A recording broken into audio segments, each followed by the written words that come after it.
Ready start.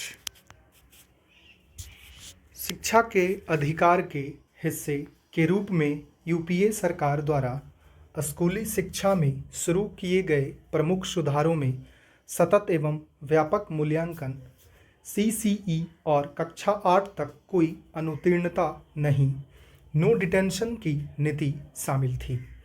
इन दोनों कदमों ने स्कूल में एक सौहार्दपूर्ण माहौल बनाने की कोशिश की ताकि बच्चे पर सालाना परीक्षाओं और मानकों का कोई दबाव ना हो। सीसीई को कक्षा 6 से पूरे साल अलग अलग चरणों में अमल में लाया जाना था, जिसका मतलब था कि साल भर के पाठ्यक्रम के आधार पर सिर्फ शैक्षणिक उपलब्धि का आकलन करने के लिए कोई डरावनी सालाना जांच नहीं होगी, चाहे उन सुधारों ने वर्तमान स्थिति में योगदान दिया हो या नहीं।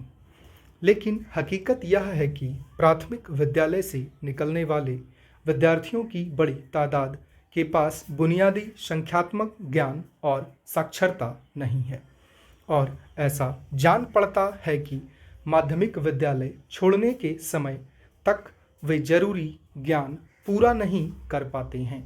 सीखने के नतीजों लर्निंग आउटकम को हासिल करने के मामले में व्याप्त इस अंतर को पहचानते हुए एनडीए सरकार ने 2019 में नो डिटेंशन की नीति को खत्म कर दिया और इस पर फैसला उपयुक्त राज्य सरकारों पर छोड़ दिया। सीसीई को भी त्याग दिया गया, लेकिन कोविड-19 महामारी की घुसपैठ ने विद्यालयों के लिए विद्यार्थियों को अनुत्तीर्ण करने के बारे में विचार करना भी नामुमकिन बना दिया। शिक्षा मंत्रालय की हालिया अधिसूचना ने राज्य सरकारों को दिए गए विवेकाधिकार को खत्म कर दिया है।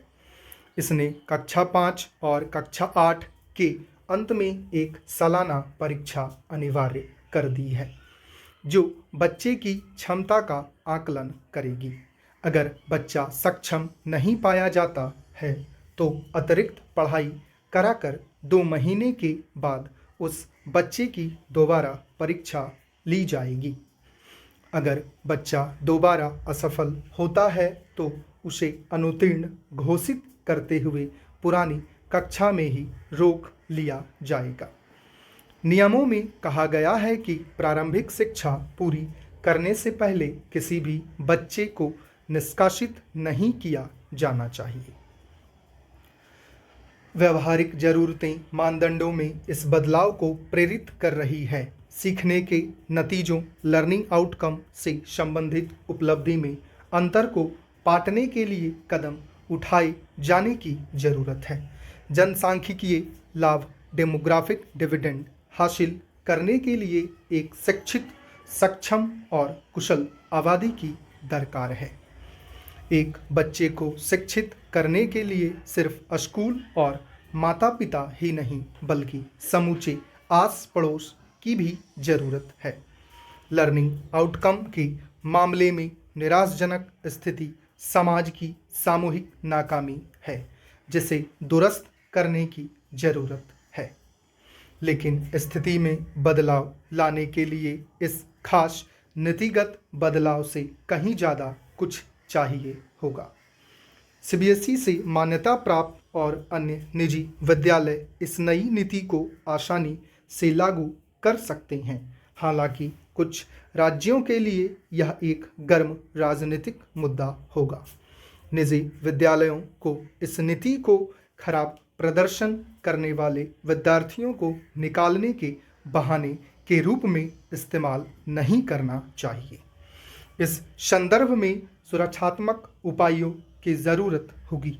इस नीति का एक दुखद नतीजा यह है कि यह बच्चे को अगली कक्षा में भेजने या पुरानी कक्षा में ही रोकने के पैमाने के रूप में एक बार होने वाली सालाना परीक्षा की व्यवस्था को वापस लाता है। भले ही एनईईटी या जेईई को अत्यधिक प्रतिस्पर्धी पेशों पर लागू होने वाले विशेष मामलों के रूप में लिया जा सकता है, लेकिन स्कूल के स्तर पर एक सालाना परीक्षा की व्यवस्था को वापस लाना उल्टी दिशा में वापस लौटने का एक कदम है।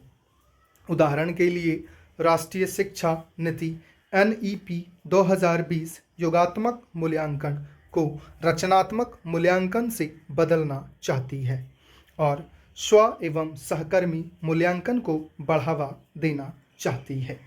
यह एक ऐसे समग्र 360 डिग्री वाली बहुआयामी प्रगति की रिपोर्ट कार्ड का वादा करती है, जिसमें प्रत्येक विद्यार्थी की प्रगति और विशिष्टता का विवरण दिया जाएगा।